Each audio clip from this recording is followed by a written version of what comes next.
Previously, he was known as the only reason people watched Fox News. Now, he's known as the campaign killer. Some candidates were ready, some not so much. What does this mean for the Republican candidates going forward? Also, are abortions and trans surgeries really necessary for military readiness? And the typically even-keel Bishop Barron throws a fiery rebuke at a brother bishop over his suspicious World Youth Day comments. All this and more on this week's edition of the LOOPcast. God bless everyone. Welcome back to the LOOPcast, where we talk faith, culture, and politics from a Catholic perspective. Everyone's favorite co-host is out, unfortunately. Erica, enjoy your vacation. But we have a great substitution, recurring co-host, hilarious guy. We have Peter Wolfgang, president of Family Institute of Connecticut Action. Peter, thanks for taking the time today. Tom, thanks for having me. I hear you're coming in from Florida. Is that correct? Yeah. So the organization that I run, we're part of a network of family policy councils, they're called. And once a year we have a conference. And in our wisdom, we decided to have it in South Florida in July. So I'm coming to you from the hotel. Yeah. So was that your decision, or who do we have to blame for that one? Definitely not my decision. But what everyone's talking about, what we're going to talk about here, we're going to talk about the Conservative Family Leadership Summit. For those that want a simpler explanation, it was the Tucker Carlson buzzsaw. Tucker Carlson, I think, genuinely ended the political career of at least two men at one summit. It was unbelievable to watch. And I think the starting point here is, and for those that didn't know what it is, Tucker basically, sponsored by The Blaze, he got on and asked questions to 6 presidential hopefuls. One notable absence, of course, was former President Donald Trump. He decided to skip. But we had DeSantis, Haley, Vivek Ramaswamy, Asa Hutchinson, Mike Pence, and I'm missing one. Oh, Tim Scott. And so he got them one by one. He asked them some really tough questions. Some people were up to the task, some weren't. But first off, this one felt really different. And I wanted to ask Josh, why do you think Tucker is so captivating and made for such interesting interviews for average Americans? For so long, we've had left-wing news outlets as moderators at Republican presidential primary debates. Now, this wasn't actually a debate. What happened was, I've been to this family leader event before, and they have an opportunity for the host to basically interview the candidates. And the idea is it gets them to break free of just getting up there and doing a 20-minute stump speech. They actually have to ask questions and think on their feet. And I've seen different hosts do this before, and I saw Bob Vanderplatz. He's the head of the family leader in Iowa, big evangelical Christian. I like the guy. And he was brilliant by getting Tucker Carlson to be the host of this event. And Tucker, I honestly, truly think, no matter what, he's a very polarizing figure in many ways, but like he just wants to get to the bottom of it. He's not playing favorites. He's just like, wait a minute, Asa Hutchinson, he's the former governor of Arkansas. And all right, sometimes I like to call him the governor of Walmart because that's all he really cares about. And it's like he gets up there and he asks them, wait a minute, why do you believe in the chemical castration of minors? I mean, just eviscerates Asa Hutchinson. I mean, Asa Hutchinson had 0.1% chance walking into this family leader event. I mean, he's got a better chance of trying to land on Mars. I mean, this guy was just Tucker. Now, the funny thing is, when Tucker was booted off of Fox News, remember, Tom, we were talking about this. We said, what would Tucker do? I could see him running for president, I said, but I honestly, we thought he might be a good moderator at these events because he can kind of cut through it. He sees the good in Trump. He sees the good in DeSantis. He sees the flaws in each of these candidates as well, and he gives it to them. He answers it to them. Makes these guys step up and explain themselves. So I thought it was a really good show. So the man who cuts my checks and his infinite wisdom, he said a couple episodes ago, this one's for the deep cut Loopcasters, that Tucker Carlson would make a fantastic debate moderator.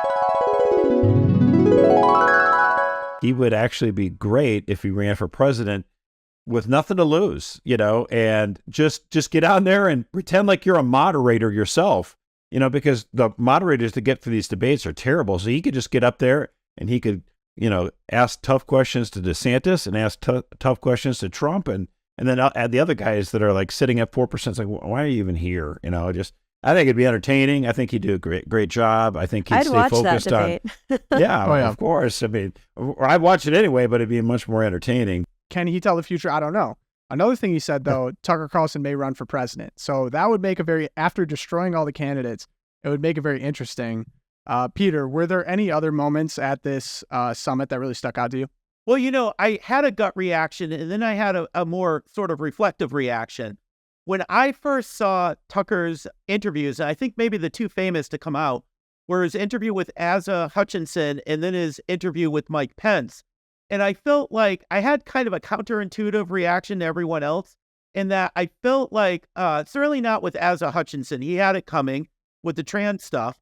But with Mike Pence, I felt like it was a little bit unfair to Pence because Tucker throughout the day was focused on January 6th, on Ukraine, and that didn't really strike me as social conservative topics. And it was a social conservative conference, and that struck me as more like Tucker issues rather than specifically social conservative issues. So I felt like it was a little unfair to Mike Pence, but I thought about it more. And first of all, I mean, regarding, January 6th in Ukraine, regarding Ukraine, I mean, to some extent, that actually is a social conservative issue when you think about it, because when you look at the 21st century, to a certain extent, like interventionist neocon foreign policy abroad really killed social conservatism at home.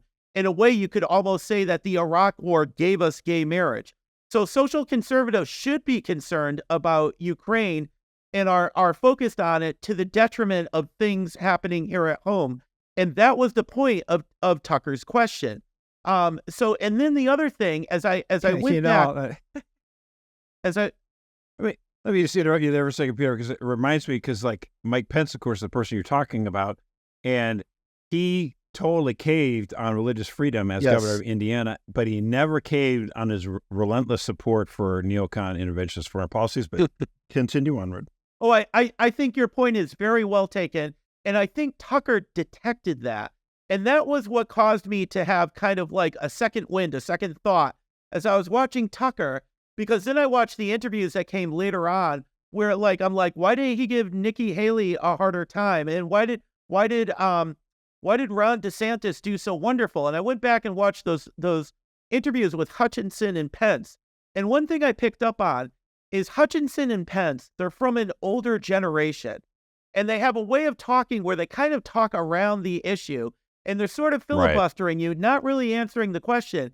And I think Tucker's BS detector went off on that. And he was as polite with them, frankly, as he was with the other candidates.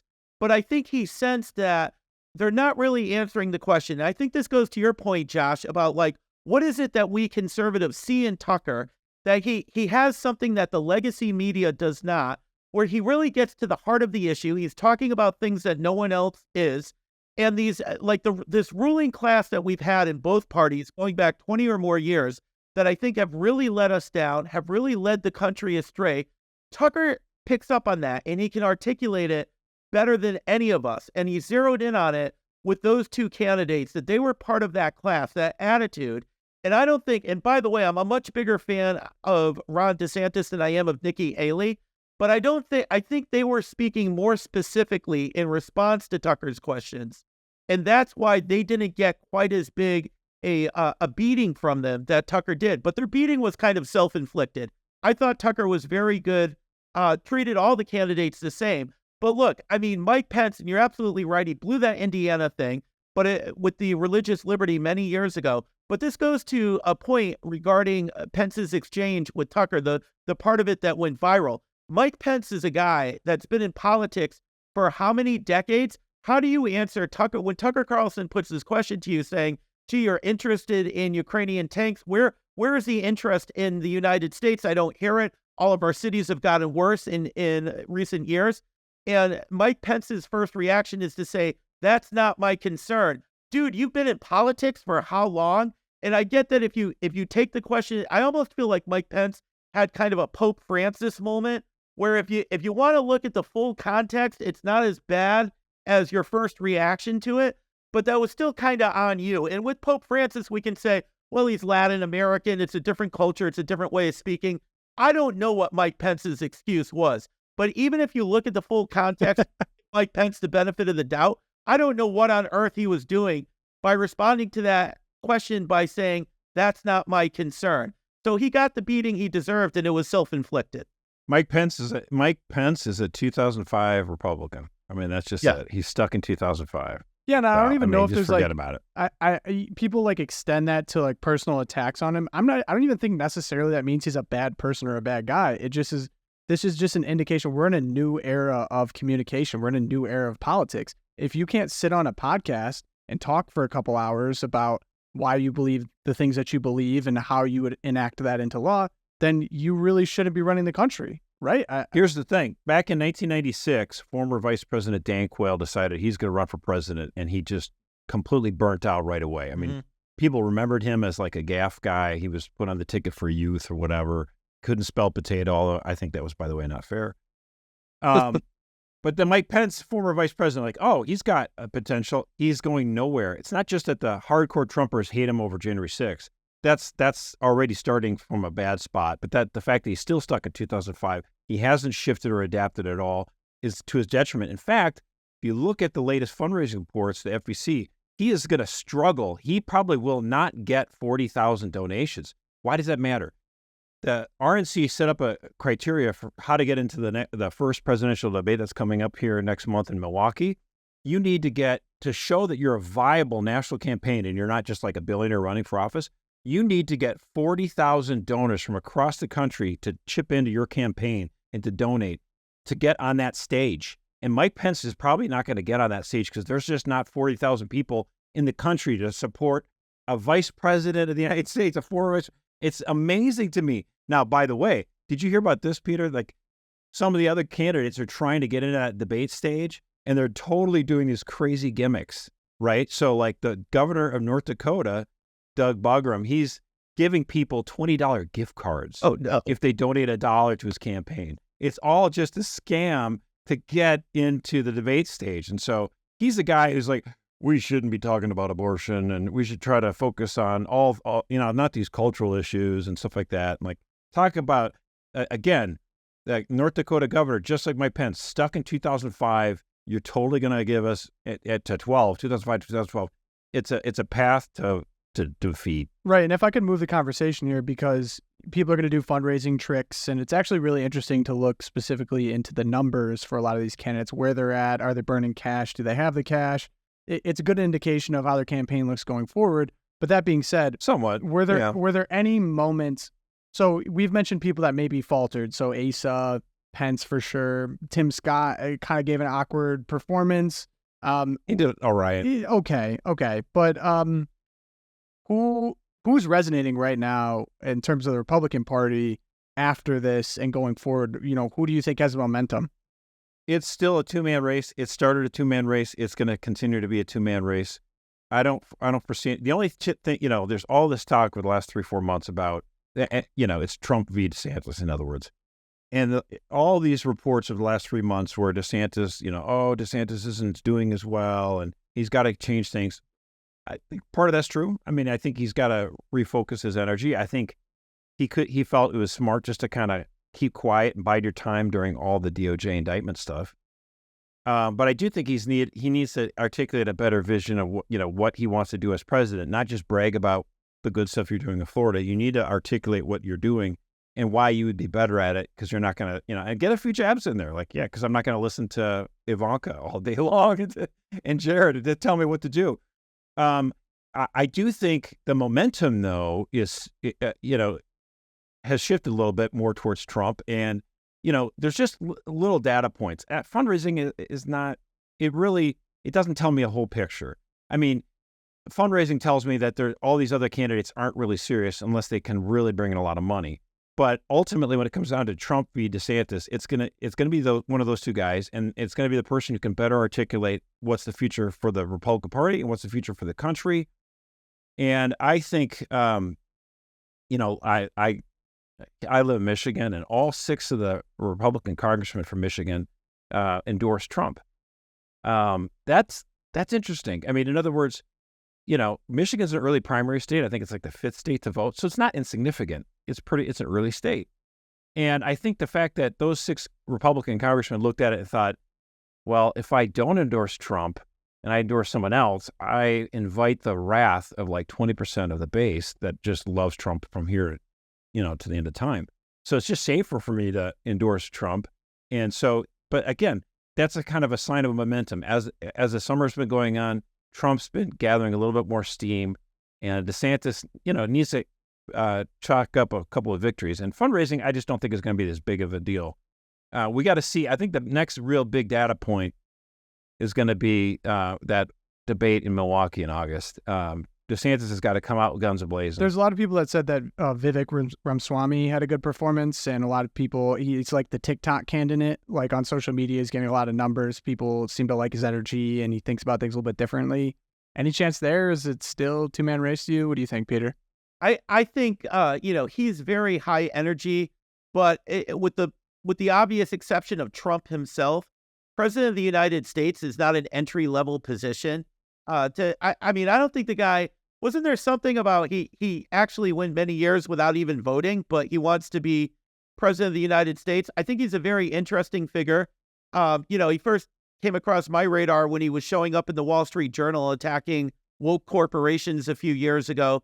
And I think that stuff's all great, but I really think I agree with Josh that it's a two-man race. I feel like, I'll tell you, I thought the most interesting part for DeSantis was when he said he would have fired Fauci. I think what he needs to do is lean into the ways in which he could be Trump 2.0. Like, I think he has to talk more about Trump's last year in office, about, what happened to the country under COVID and after the George Floyd riots, and who was in charge, while meanwhile, what was happening in Florida. I think that would be the route for him. But at the end of the day, there's a charisma gap there. I mean, I think Trump has such a personality and such a hold on a portion of the primary voters that's what DeSantis has to overcome. And I know Josh has said in the past that he thinks it's good that we have all these candidates, like, let's throw it all against the wall. I'm more of the attitude of, I think we'd have a better race if it was just kind of Trump versus DeSantis. I feel like all the other candidates are kind of detracting from that because a lot of these guys really are not serious. The one different one, I think, is kind of Chris Christie, who isn't showing up anywhere, but he seemed to indicate he wanted to be on a kamikaze run against Trump on the debate stage. But going back to Josh's point about you need 40,000 donors and stuff, I don't see him even being on the stage. That's not going to work. I mean, he did that to little Marco last time. He just punctured that balloon and poof, that candidacy was over. And he's like, I'll do that again. I'll do it for, I don't even know who he wants to destroy. Does he want to destroy Trump or does he want to destroy DeSantis? I can't tell. But that's not going to, if he tries to go after DeSantis like that, DeSantis will be like, so why are you in favor of puberty blockers for kids? Are you in the right political parties? What'd you do in your state during COVID? I mean, it's pretty easy to push back on. DeSantis would be like, I'm busy building bridges, literally, after hurricanes. You shut them down, so I don't know. He seems like he's aiming for Trump, though, don't you think? I mean, I guess. I think he's aiming for a seat at MSNBC. Yeah. And that's what I just don't. And that's the thing with all these other candidates. I don't mind. I mean, to me, like the idea that everyone's like, oh, well, if all these other candidates didn't run, then it could be a mano a mano contest between Trump and DeSantis. Then maybe DeSantis might win. Like, you know what? Look, all these other, I don't think if DeSantis beats Trump, if he convinces enough people that he's the better candidate, it's not, these other candidates who are at 4, 5, 3% aren't going to be the big deal. I think ultimately it's got to come down to that. Now, here's the thing. Trump at the beginning of this year, I think, was too much into the 2020 election grievance stuff. And he's kind of slowed that down a little bit, thankfully. And I think that's another reason why his poll numbers have started to tick up a little bit. Because if he keeps complaining about how the election was stolen from me, I get it. You're going to say it every once in a while. And, that's fine because the audience does like that to an extent. But if you focus on that only and not like, hey, what are you going to do in the next 4 years? And I don't agree with the idea that Trump can't win again. I disagree with that. I think he can win again. I've said before, he's got to find a way to win the independents in states like Arizona, Georgia, and Wisconsin. He's got to, he can't just win Republican voters. I know it will become a binary race. You have to choose between the two. And I guess some Republicans are like, well, if the economy goes completely horrible, then finally we'll get rid of Biden and get Trump back in there. That's a risk. The economy might not be bad. It might not, the shoe might not drop on the economy until after the election year's over. inflation is kind of chilled out a little bit. I mean, it's still going up like 5-6%, but it's not like 9-10% anymore. So, that can't count on the economy to win you an election. We know that already. So, but this idea that Trump can't win, I have to push back. And not that anyone here is saying it, but I just think that DeSantis is a strong candidate. He turned a purple state into a red state. I want to see iron sharpen iron, and whichever of these two guys wins, let's go. So I have a different question for you regarding Trump, Josh. I agree with you that Trump could win. The theory that's sometimes bandied about regarding Trump is that even if he does win, he can't deliver the sort of policy victories that he had in his first term because he's burned so many bridges that no one of any value is going to be working for him. What do you think of that? I mean, if Trump were smart and which is, who knows if he would be politically astute enough to do this. He's very smart and clever in many ways. But if I'm Trump and I win the nomination, I would just turn to DeSantis and say, hey, by the way, I'm establishing my residency in New Jersey and I'm making you my running mate. And just trust DeSantis to kind of run the show for him and trust him instinctively because he's got that mindset of making sure you're going to get populist policies put in place. That's what I would do if I were Trump. That's an interesting thought. We'll see if they ever come together. We'll see how that one plays out. We got to run now into abortion into the military. So this is something we've been very, very close to. And like I've said, we've talked to Senator Tuberville, who's currently holding up military nominations over this. But there's something called the NDAA that we got to talk about here. It's good for everyone in the audience to really understand what's going on right now because both sides are pointing fingers over politicizing the military is what I'm hearing. So the NDAA, it's the National Defense Authorization Act. It's passed every year. It basically determines policies and funding for United States defense agencies. So what's happening now is it was recently passed by the House, but it was passed with 2 amendments. And the amendments are important to note. So Amendment 5, it was prohibiting the Secretary of Defense for paying for or reimbursing expenses relating to abortion services. And Amendment 10, it is ending taxpayer coverage of trans, quote-unquote, surgeries and chemical hormone treatments, quote-unquote, on service members and their families. And so the idea is, how do either of these things contribute to military readiness? And so if we pass an amendment to make sure these aren't happening, then we're fine passing this. And the reason that they had to be passed is because the Biden administration has made both of those things priorities already in the military. And so it was passed by the House. It's going to the Senate. It's most likely going to face a very uphill battle, probably will not be passed. So now both sides are kind of pointing fingers as to, well, you're at fault for the reason why the military is not getting funding, or no, you're at fault because you did this. Josh, where do we currently stand with this amendment, and who is really responsible for the fact that we can't get an NDAA passed? It's Joe Biden and Lloyd Austin, the Secretary of Defense, President of the United States, who are both claim to be Catholic. They're the ones who initiated this pro-abortion policy. And it all came down because after you have Roe v. Wade overturned, right? What if you're a service member at Fort Hood in Texas and you want to murder your child through abortion? Well, you can't do that in Texas anymore after 6 weeks because they protect life in Texas. God bless them. And so the military is going to say to that service member, hey, we will reimburse your travel to go to New Mexico or Kansas where you can properly murder your baby, unfortunately. And we're saying, now, wait a minute. Now, hold on a second. The Hyde Amendment prohibits the use of taxpayer dollars for elective abortions like this. You can't do that. That's always been the policy. That's been the policy of, the Trump administration, the Obama administration, the Clinton administration, both Bushes. It's been like this for over 45 years. You can't spend taxpayer dollars on abortions like this. And so Biden's trying to pretend, and his Secretary of Defense, like, oh, well, military readiness and da-da-da, some excuse.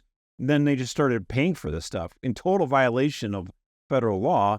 And so God bless Senator Tuberville for standing up and saying, we're not going to do this. And he's on the Senate Armed Service Committee. And so he's able to put holds on nominees. And he's like, I'm putting a hold on every nominee going through, because if you want this passed, if you want this policy, you have to change federal law. But until you do that, I'm not going to play ball. And this NDAA, what you mentioned, it's the funding of our military. It's a must-pass bill. You can't not have a military, right? And so that's the idea behind the pro-life Republicans are like, We want the policy the way it has been for the last 45 years. We don't want the politicization of the military. We don't want taxpayers paying for abortions. And we don't like the fact that you're using our military as an excuse to push your abortion agenda. So God bless Senator Tommy Tuberville, and we need other senators to stand with him. I think he's doing a great job. Yeah. Tuberville, confirmed. It's kind of what's up, but it looks like Tuberville. I always say it wrong. I know, all good. Sorry, Coach. What's the correct pronunciation? Tuberville. Tuberville. Okay. Yeah, or you could just call him Coach, because I spent some time in Auburn. But so another thing that in this, I want your thoughts on this actually, Peter. So John Kirby, he is in charge of communications for the Department of Defense, essentially. And so he got in front of the press and was asked a question about, okay, so why is abortion necessary for military readiness? Why can't we just, keep the Hyde Amendment and then, keep the military as it was? Why is abortion essential? And he had it was a very, how do I describe it? It was hard to watch. Like, it looked like he was almost excited. He asked, I'm so glad you asked, and I'm really excited to tell you. And he went on to say that it's a sacred obligation, direct quote, sacred obligation of the U.S. military to provide healthcare in the form of abortion to female service members. It would be somehow irreligious to not do this service for our military members. What is, I think he specifically followed up with, we're losing talent. Peter, what do you think he's saying here by saying we're losing talent and it's a sacred obligation? Well, this is what we've heard all the way through, right? That we need to, women need to be able to kill their own children in order to be available for their corporate overlords, and now also to serve in the military. I think what some Republicans should have said, the issue that should have been brought up is what he's really saying here is the reason abortion is so sacred to the military is because there's a culture of sexual assault in the military, and you need to cover up the rapes and put that back on the Democrats. I think that's what they ought to think about doing, since we know that the media and the left are very concerned about that. I would have tied those two issues together because I think there might be something there. But Tuberville is right to make such an issue of this, and the fact that the communications director talked about it as a sacred right. I mean, this is a civilization-defining issue, I think. As Josh said, it was the Biden administration that started this. And when you think about it, why do men go to war in the first place? They go to war to protect women and children. So now we have a military that's going to pay to kill the children. Right. We started down this road that, and I'm not saying necessarily that women shouldn't be in the military. I don't think they should be in combat. I don't think they should be in combat positions, frankly. But I think we've gone too far down the looking glass, or whatever you want to call it, down the rabbit hole into madness in terms of why you have a military in the first place, why men go to war. And this is a fight that needs to be had because I mean, it has to do with the very definition of our civilization. I mean, Tuberville, we're not the ones politicizing this. These guys started this, and I'm almost kind of glad they did, because I think there's wider discussions here about why does a free nation, going back to Athens, it's almost Victor Davis Hanson level, like, why does a free nation going back to Athens have to take up arms on occasion, have to leave their farms, leave their family? We're not Sparta. We're not a military society, but we have to do it once in a while. Why do we have to do it? To protect the women and children back home. So they're subverting the entire reason why a free people has a military in the first place, and that conversation needs to be had. Well, and we want military members who don't kill innocent people. Yeah, it's crazy too. Like, it wasn't long ago where you watch old black and white footage of people going off to World War II, kissing their wives and children goodbye and going to put their lives on the line. And that seems almost like a bygone era. It's almost like things have gotten so confusing now, because we haven't even touched the trans care issue, because the trans care issue is also insane. I mean, we're talking about not just paying for it for service members, but for their families as well. And we're not even getting into the philosophical problems with that as well. But I think it goes back to why I think Tucker's really compelling. It's like, we're talking about good and evil and the philosophy behind military readiness, and why we need to go to war. If we're going to war and we can't protect our own children and our own women. It's like what a lot of people say, like, why are we spending billions and billions of dollars to give money, to Ukraine to help them get arms when we have so many problems here in the United States? Like, what is going on? We don't even know what a woman is. We have a Supreme Court justice who doesn't know what a woman is. Like, we have a lot more problems we need to work on here at home before we try to solve other people's problems. So, I mean, it's not just a populist bromide. I mean, it's a real problem. I feel like the Republicans in standing up on this are actually standing against the feminization, or at least the unnatural feminization of our military when it comes to the trans stuff. That's been such a bizarre trend to watch, like the military recruitment ads that have bizarre anime feminized type people in. Like, it just seems so counterintuitive. It's all by design. And I know it's all by design. It is by design, correct, but like if we're not willing to take steps to address that right now, we could be in a world of hurt 10 years from now.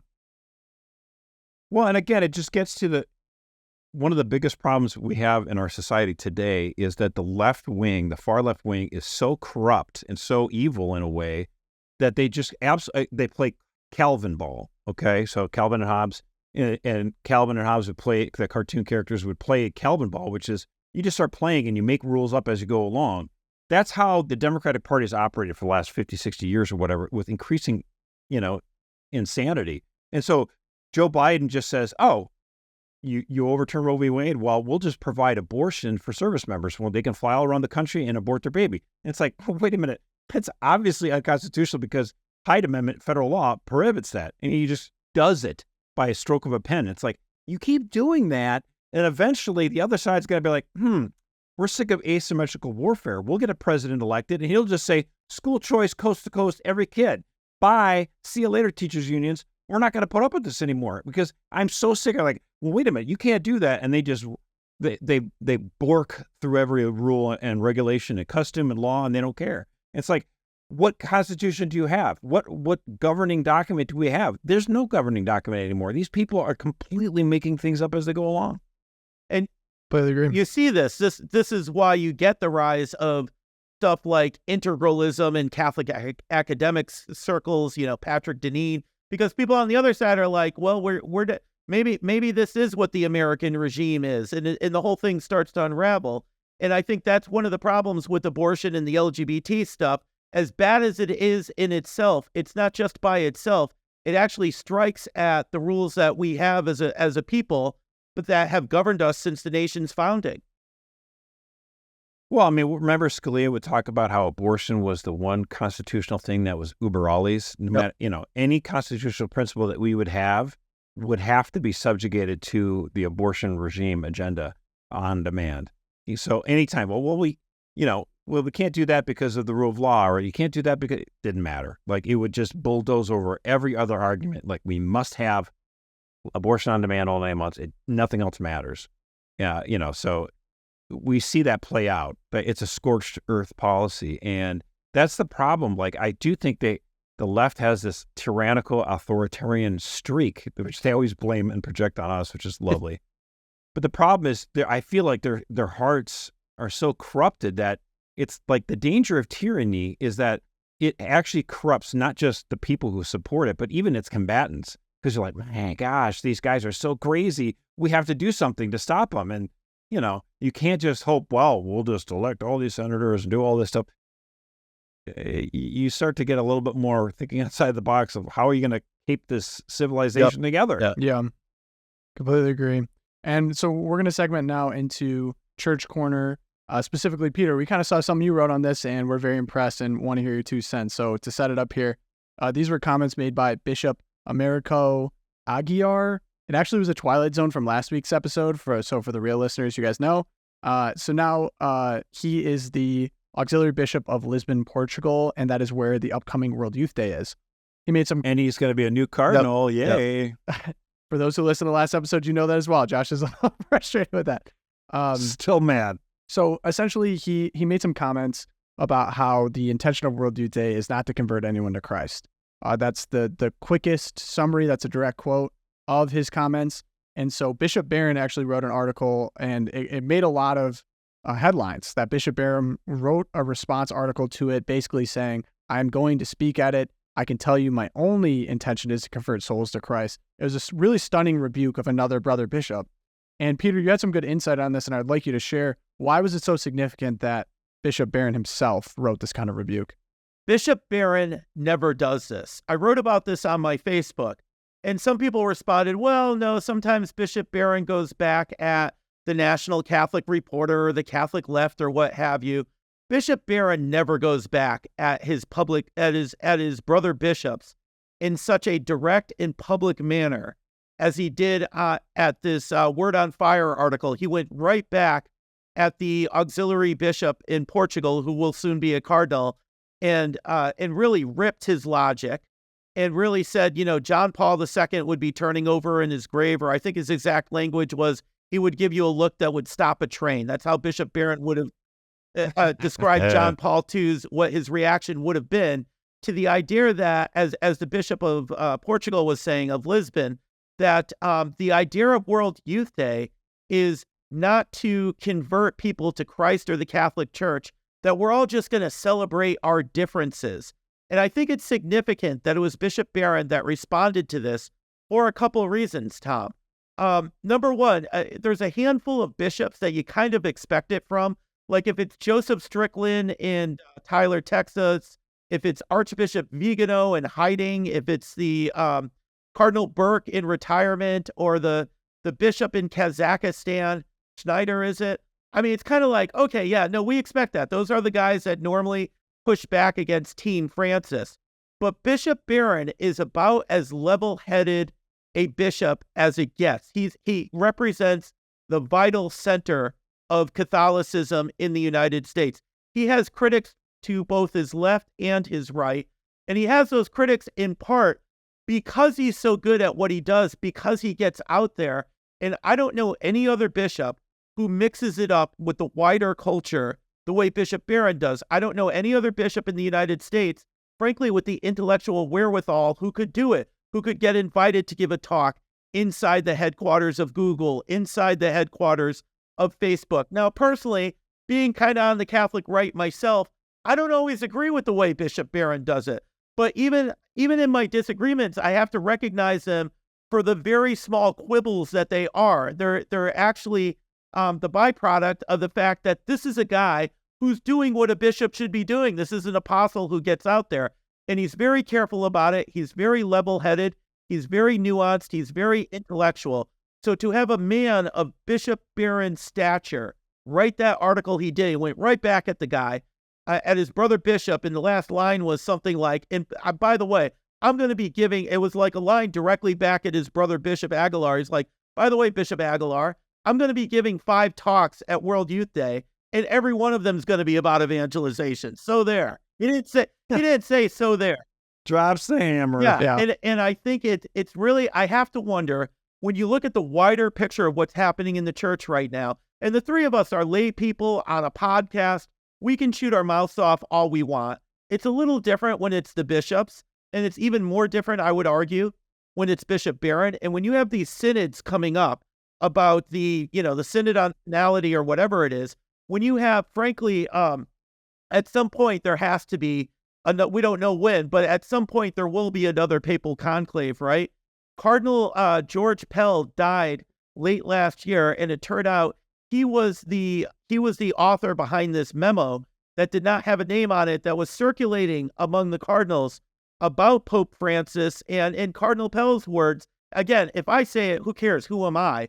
But the late Cardinal Pell, who's a hero to many, talked about this pontificate as a disaster, as a catastrophe, and was very specific and very precise as to why it wasn't all over the map. It wasn't just shooting his mouth off, and what we need from the next pope, what needs to happen in the next conclave.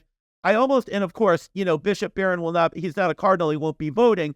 But when I read that article from Bishop Barron, I thought of the late Cardinal Pell's pseudonymous memo, pseudonymous, you know what I mean, memo that he authored that didn't have his name on it.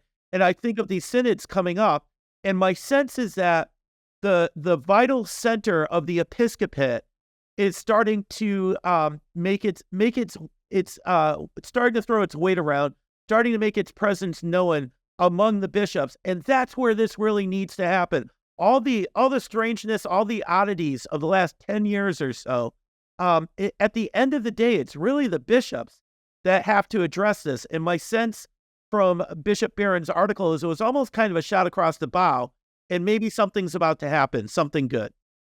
I think you're right about this article. I think Bishop Barron this is an opportunity for him to step up, and he hit it out of the park. I don't agree with a lot of things he does, and but this one, I have to commend him for it. It was a good fraternal correction, and it's nice to see it from bishops.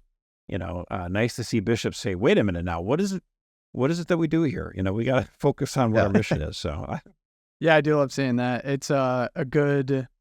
It kind of restores your faith a little bit, I think, in the USCCB as a whole, because there's so many times the lay people, like you said, kind of mouth shooting off on a podcast, but there's a lot of real frustration out there that isn't being spoken to. And so, well deserved too. And this was, I got to give him a lot of credit. This was a quick response, right? I mean, I think we recorded, it hadn't happened yet, but it was a very quick response to this, saying, absolutely not. That's not what this is about. And if this would have lingered, I guess, for longer, I think it would have made people definitely angrier and maybe have less confidence in World Youth Day. Maybe it already has. But I think to know that there's still people who are going to be a part of it that have, I think, the right intentions at heart, give us some hope. So after there's nothing I could add to that analysis. Thank you, Peter. That was fantastic and way above anything that Josh or I could have produced. Thank you for coming on. So why are movies so bad? It's a simple question. This is this week's Lifestyle Loop Chat. Why are movies so bad these days, specifically modern movies? The reason I bring it up, we talked Sound of Freedom last week, and one thing we didn't mention is how we talked about Disney a little bit with the Indiana Jones sequel, but Disney really just keeps churning out these crazy high budget flops. And when I mean flops, they've lost about an estimated $900 million on recent movies. That's not even really counting, it's an economics term. I'm really failing my major here. Like opportunity costs. There you go. I still got it. Opportunity costs. So that's not even really a full capture of the number, but some of the biggest flops that they were seeing was Lightyear lost about $106 million. Strange World lost about $197 million. And it just feels like every movie now that comes out, it kind of has to have like a social justice element to it. Why? The question has to be, why should this be made now? And how can we prepare for modern audiences? I'm just curious your guys' thoughts. I mean, I did a little bit of research for this, but why? Why are movies, does it feel like modern movies are so bad right now? Well, it's not just the movies. I think our culture in general, particularly entertainment aimed at children or at young people, it's really lost their way. You spoke of the wokeness, there's the agendas, there's social justice, all of that. Just by way of example, the fictional universe that is closest to my own heart is DC Comics. I grew up on Superman, Batman, Wonder Woman. Now, the cool kids were all Marvel fans. I'm a geek, so I was a DC fan. And one of the things I've noticed about DC Comics is that, and I'm not just talking about the movies, I'm talking about the actual comic books. It's easy to focus on the woke stuff, and that agenda is there. Superman now has a bisexual son. I kid you not, I'm not making that up. Dude, what? Superman has a bisexual son. There's more, didn't know that. There's more than one Robin, as in Batman and Robin. The third Robin is now also bisexual. There's a gay Aqualad. There's a non-binary Flash. I mean, they're out of their mind. Oh yeah, wait, Peter, could you bring yourself to watch the new Flash movie? Or I did watch it. Okay, wow. I had to watch it. It's really what they did with the AI towards the end. I found very disrespectful, where there's this alternate universe and you see Christopher Reeve's Superman looking on approvingly, and it was really it was kind of shameful. I'm glad they put the Snyderverse out of its misery. I hope James Gunn does a better job with the reboot of the DC universe. You didn't find any issues with the main character maybe allegedly being grooming young kids and going by different weird pronouns to get out of jail? Any issues with that? So you're talking about the actor rather than the character he plays. But there was a moment where the actor is the character he plays, the Flash, is looking at this other guy and trying to figure out what to do with him. And at one point he says, maybe I could drug him. And my 18-year-old son turns to me and says, "Oh, he just broke character." That was my son's reaction. He broke the fourth wall. Character. The actor's not supposed. He just was his real self there. So that was a problem. But I mean, our culture. Look, what I wanted to say is this about those agendas. Like, the deeper problem with DC Comics is that what are the Disney movies and the superhero stories? What are they? They're a very basic fable of good versus evil.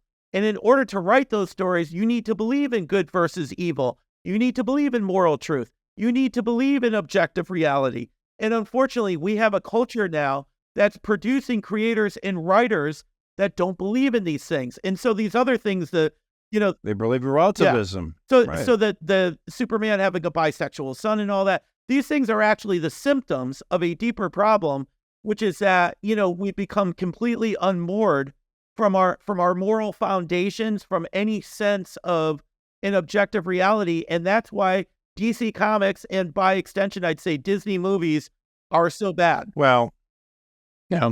so here's the thing. I mean, if you think about like in the last 30 years or whatever, in terms of movies that are great for kids, family movies, Pixar was totally in charge. Yes. I mean, there's so many good movies. I loved Toy Pixar as a kid. Story. Cars. Yeah, I mean, all these great movies, Cars. And, after a while, they every one of them was like a hit. I mean, boom, boom, number one. They were killing it. They gold medals every time, right? And and then Disney's like, we need to do this. We need to buy them out and just make it part of our Disney universe. And that was smart thinking on them. But then they made it, the problem is, it's the same thing with China and Hong Kong, where it's like the hope of the West was like, if China absorbs Hong Kong, that maybe China will become more pro-freedom and more free market. Like, rah. Yeah. It's not happening. And it's not happening with Disney and Pixar. Barbara Nicolosi wrote about this actually in National Catholic Register. She said after the Pixar had rung up so many of these hits, they actually put together a list, Pixar's 22 rules of storytelling. And it just kind of explained what was the magic, the secret sauce behind all these Pixar movies, right? And she makes the point, like their new movie, Elemental, violates all these rules. Yep. Yeah. Like, you need to have compelling stories. And you need to have an arc and all this. And what's the point of, telling this story and this tale? And if you completely go again, it's mission creeped. Like when an organization completely goes against its founding, it's not long for this world. And so Pixar, as we know, is kind of dead.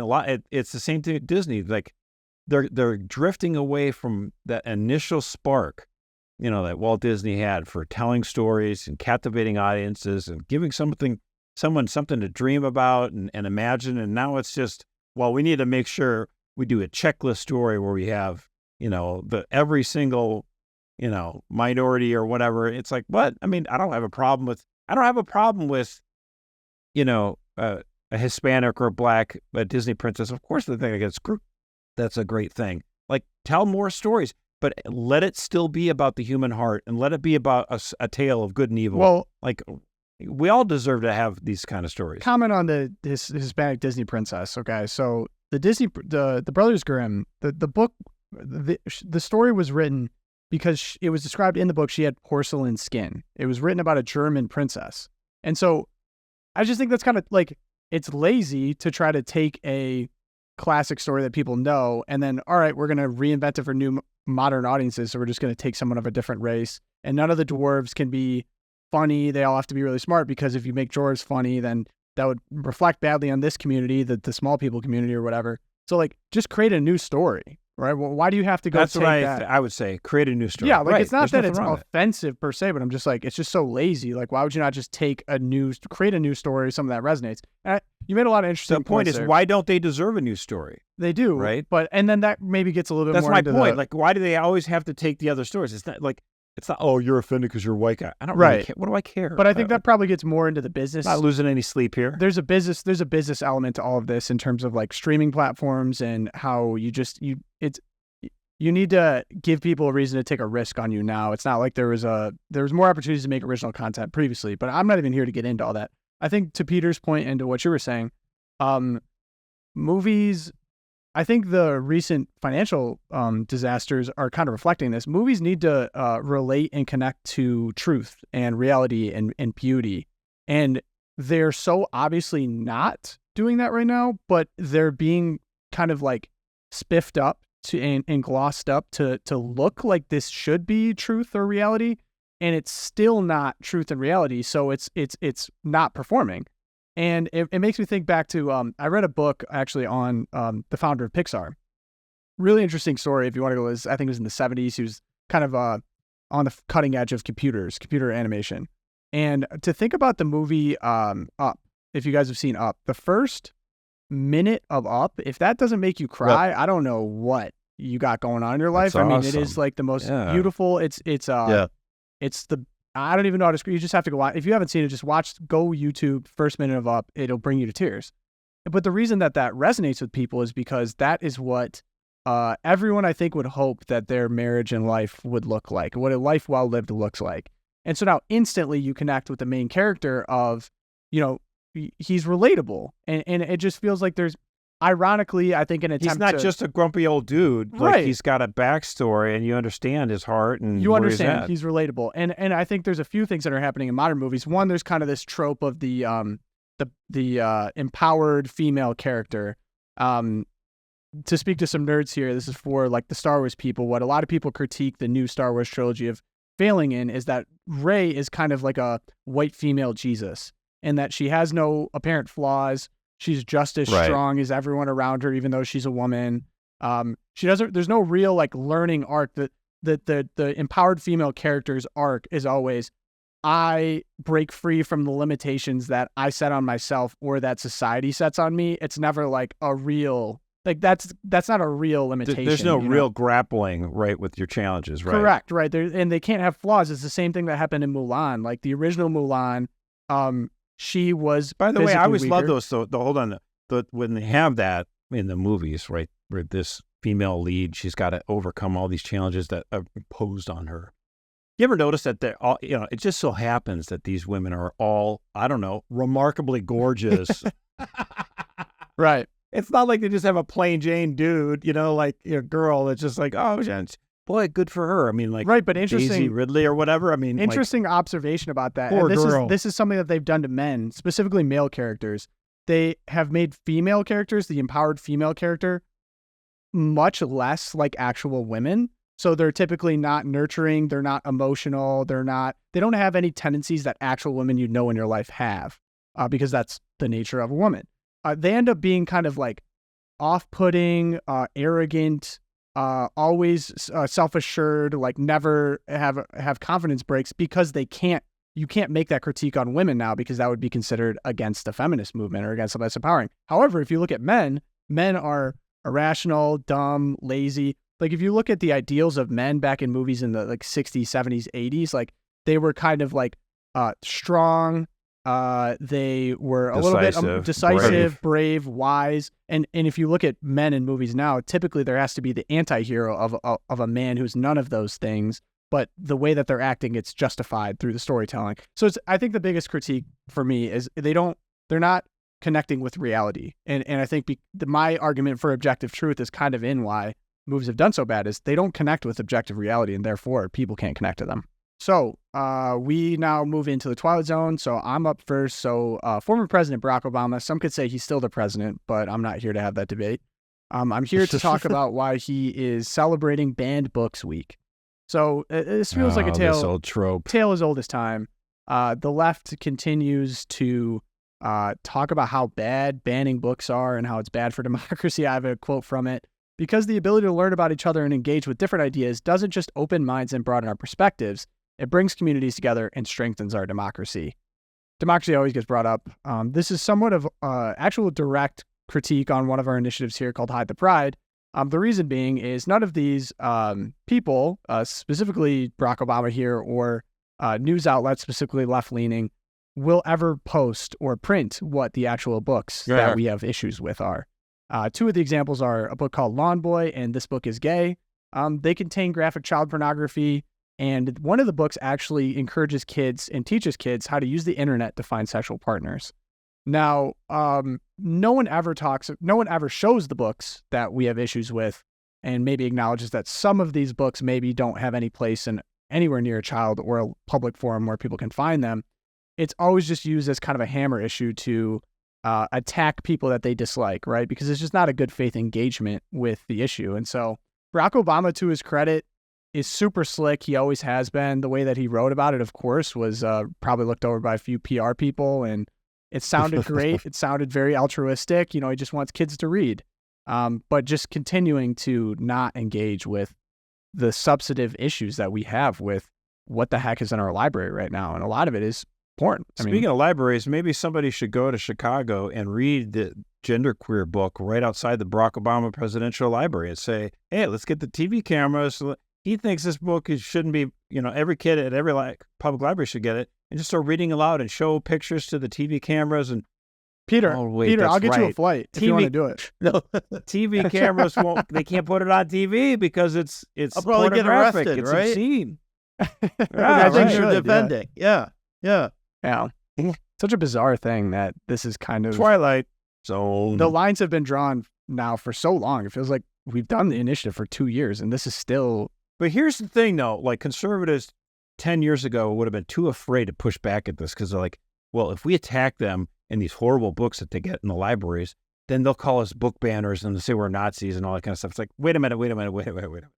They basically said Kavanaugh was a Nazi. They've said everyone's a Nazi. Like, Everyone's a Nazi. Yeah, I mean, so like, let's stand up for our kids and defend this stuff against this nasty pornographic smut and push back and fight. They're going to call us thieves anyway. So, you know what? What do we got to lose? I want to say something about that. 20 years ago, I was in the gay marriage fight. I've been in these fights all along. I know you have too, Josh.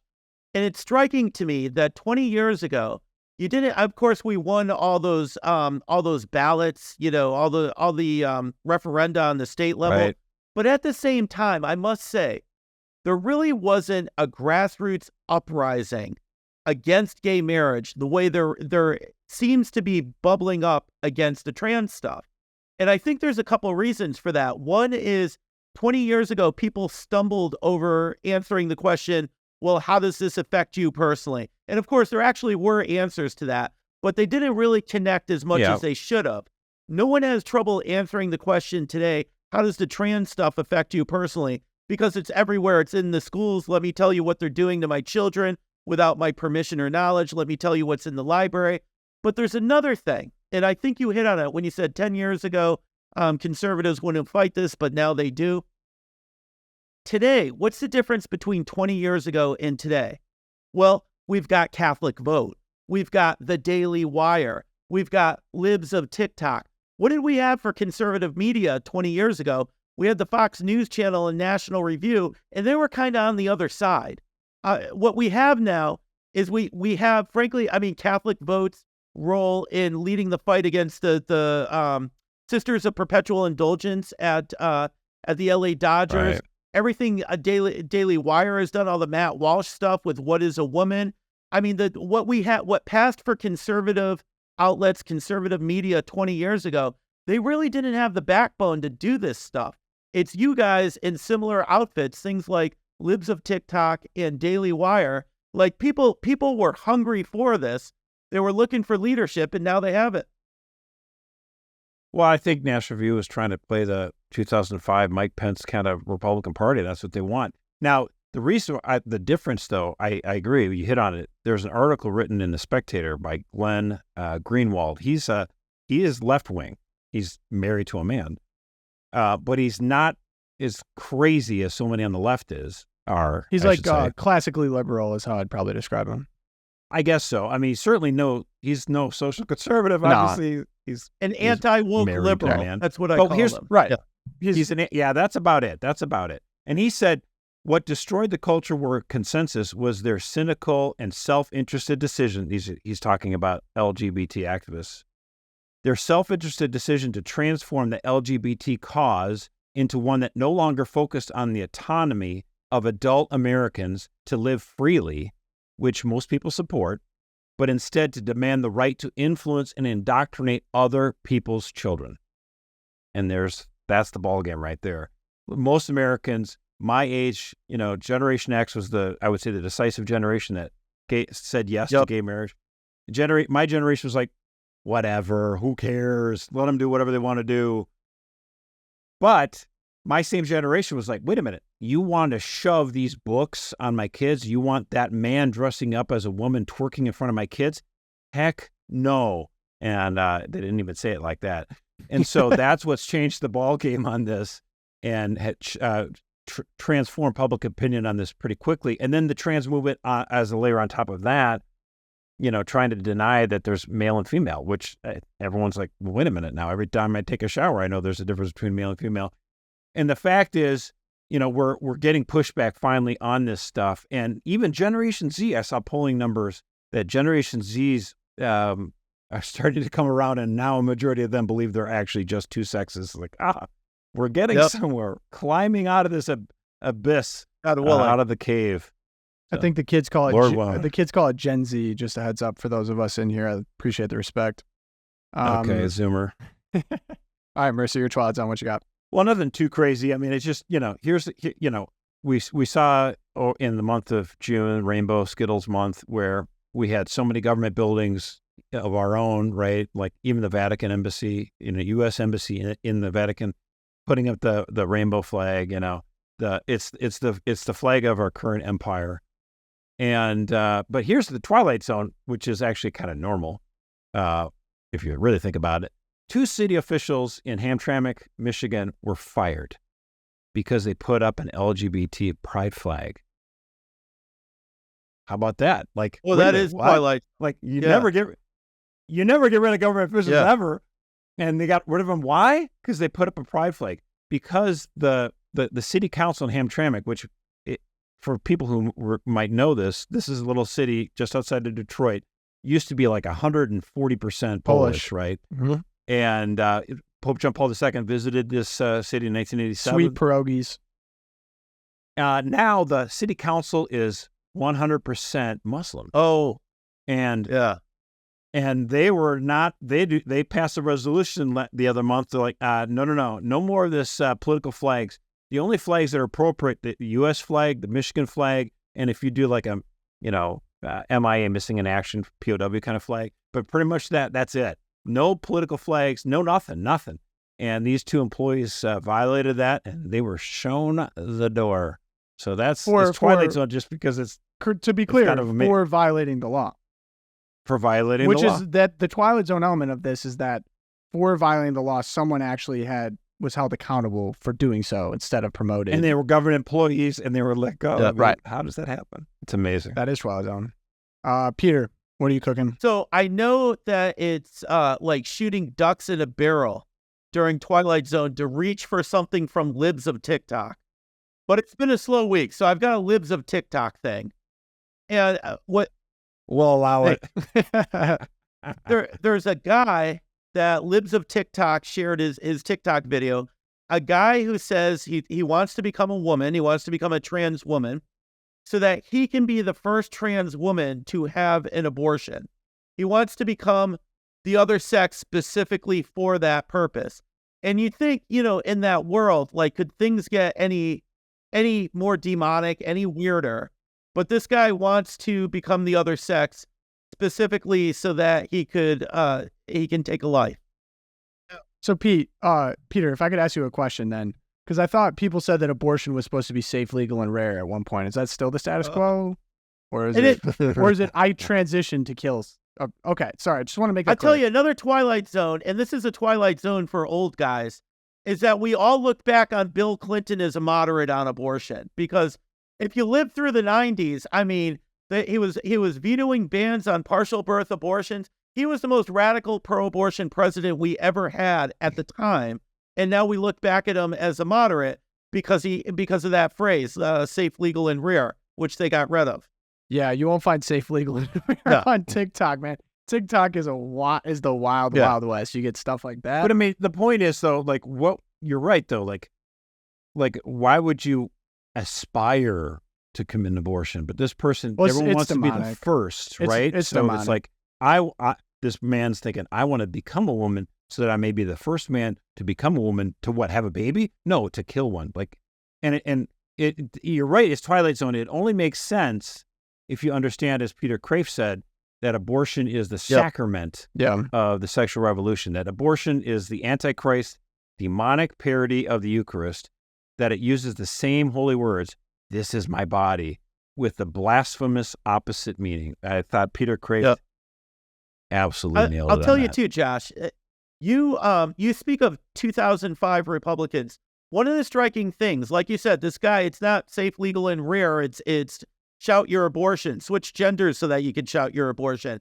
When I talk to people my own age, who are pro-abortion or pro-choice, as they would call it, just as there are 2005 Republicans, there are 1990 pro-choicers, and they'll still tell you that, oh, nobody wants an abortion. Nobody's in favor of abortion, and they have not caught up on these latest developments, that people are going out of their way to shout their abortion, to tell you how proud they are that they had their abortion. Without it, I never would have gotten this Golden Globe. There never would have been Fleetwood Mac. And now it's come to this. We've got a dude who wants to turn into a woman specifically so he can have an abortion. Madness. Yeah. Do we So true. Do we have So true. anything to bring us up before the end? Any fun insights, light stories? 'Cause that was a little heavy. Well, that was heavy, but that's why you should end with my Twilight Zone. Mine was a Sorry, positive. I'll tell True. you this. Here is, And you know what? Not everything is cookies and cream, okay, bro? Cookies are pretty good though. Cookies and cream is a good flavor. but look, I mean, we can be glass half full or glass half empty, right? Here's glass half full. World Youth Day is coming up. My 16-year-old daughter will be there with a group of young women from Opus Dei. It's going to be awesome. And there will be evangelization. There will be everything. That's a huge gift that Pope St. John Paul II gave to the church specifically for the purpose of evangelization. If you're our age, if you're my age, you remember, even whether you were there or not, you remember 1993 Denver and the incredible impact that it had on the church in this country and on the Catholics of my generation. Amazing. So, I mean, the church is not. Hopefully bishops will be watching, and some of them will be evangelists too. So that's a good point. Yeah, I'm excited for that. Yeah. I'm excited for that event. Gonna be good. And if Catholic Vote wants to cut a check so I can fly out there, I'd be happy to go to cover it. So, with that, let me see what I can do. And with that, we're gonna end it here. Peter, if people want to support your work, if they want to see more from you, where should they go? So the Family Institute of Connecticut's website is ctfamily.org. You can go there to learn more about what we do. And if you want to connect with me personally, facebook.com/Peter Wolfgang. All right. So head over there. But with that, we're going to sign out. We have St. Thomas More, St. Fidelis, Our Lady of Guadalupe. Pray for us. Pray for all the listeners. And we will see you next Thursday. Bye, guys.